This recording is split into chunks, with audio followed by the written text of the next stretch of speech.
Doctor गरिमा श्रीवास्तव, आपकी favourite gynaecologist. आज हम डिस्कस करेंगे सेक्स इन प्रेगनेंसी। तो पहले तो यही डाउट है कि प्रेगनेंसी में सेक्स करना सेफ है भी कि नहीं। तो आइए जानते हैं इसके बारे में और डिटेल में। पहली चीज़ जो मैं हमेशा बोलती हूँ कि प्रेगनेंसी कोई बीमारी नहीं है, कोई डिजीज़ नहीं है। It's a normal physiological process. तो आप जैसे नॉर्मल ज़िंदगी में रहते हैं वैसे ही प्रेगनेंसी में रह सकते हैं, प्रोवाइडेड आपकी लो रिस्क या अनकॉम्प्लिकेटेड प्रेगनेंसी है। अगर आपकी अनकॉम्प्लिकेटेड प्रेगनेंसी है तो सेक्स करने में कोई भी दिक्कत नहीं है, वो बच्चे को नुकसान नहीं पहुंचाता है, क्योंकि बच्चा अंदर बहुत सारी कवचों से ढका रहता है। नीचे सर्विक्स या बच्चेदानी का मुंह टोटली बंद रहता है, तो आपको कोई भी इन्फेक्शन ऊपर ट्रांसमिट नहीं कर सकता। दूसरा, जो वेजाइनल कैनाल है इट्स क्वाइट लॉन्ग और पीनिस ऊपर तक नहीं पहुंचता है कि वो बच्चे को सीधे धक्का दे सके। बच्चा एक वाटर कुशन के अंदर होता है जो कि किसी भी प्रेशर को कुशन की तरह अपने पे ले लेता है। और उसके अलावा जो बच्चेदानी की जो वॉल है, जो थिकनेस ऑफ मसल है, वो इतनी मोटी हो चुकी होती रहती है प्रेगनेंसी में कि वो अपने आप ही बच्चे के लिए एक सुरक्षा कवच बन जाती है। और वो ये कोशिश करती है कि जब तक बहुत कस के आपको प्रेशर ना आए बेबी तक, कोई भी एक्सटर्नल प्रेशर अंदर नहीं जाता है।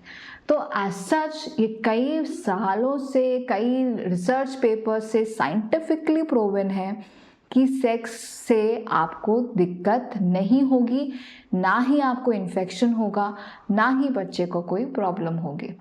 पर इसके लिए आप हमेशा अपने गायनेकोलॉजिस्ट से पहले बात करें।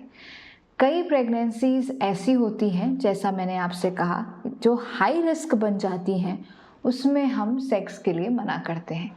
अगर आपका प्लेसेंटा या अवलाल नीचे की ओर है, लो लाइंग प्लेसेंटा है, तो हम आपको सेक्स के लिए मना करते हैं। अगर आपको रिपीटेडली आपका बैग रप्चर हो गया है, आपको लीकिंग हो रही है, तो आपको इन्फेक्शन होने का चांस ज़्यादा रहता है, तो भी हम आपको मना करते हैं।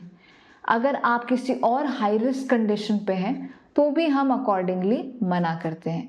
तो ऐसे में आप हमेशा अपने डॉक्टर से बात करें। अब दूसरा सवाल आता है कि कई बार प्रेगनेंसी में फीमेल्स का मन ही नहीं करता, तो उसके लिए क्या करें। प्रेगनेंसी में आपके हार्मोन्स बहुत ऊपर नीचे हो रहे होते हैं। कुछ महिलाओं का लिबिडो या इच्छा बढ़ जाती है और कुछ महिलाओं की रादर इतनी कम हो जाती है कि वो ना के बराबर हो जाती है, क्योंकि वो थोड़ा अपनी बॉडी को लेके कॉन्शियस होते हैं, थोड़ा बच्चे को लेके कॉन्शियस होते हैं। तो हर फीमेल का अपना अपना एक पैटर्न बन जाता है कि उनका लिबिडो कैसा चल रहा है।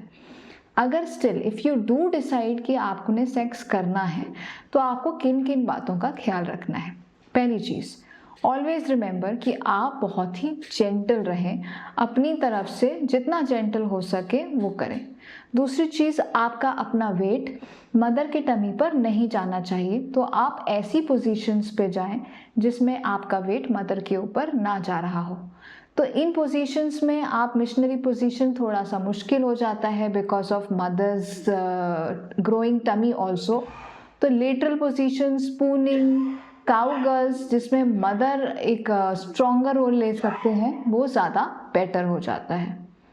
इसके अलावा अगर जो है आपको लगता है कि if she is not very comfortable या बहुत ज़्यादा ड्राइनेस है, तो आप लुब्रिकेंट्स या जेलीज का भी इस्तेमाल कर सकते हैं।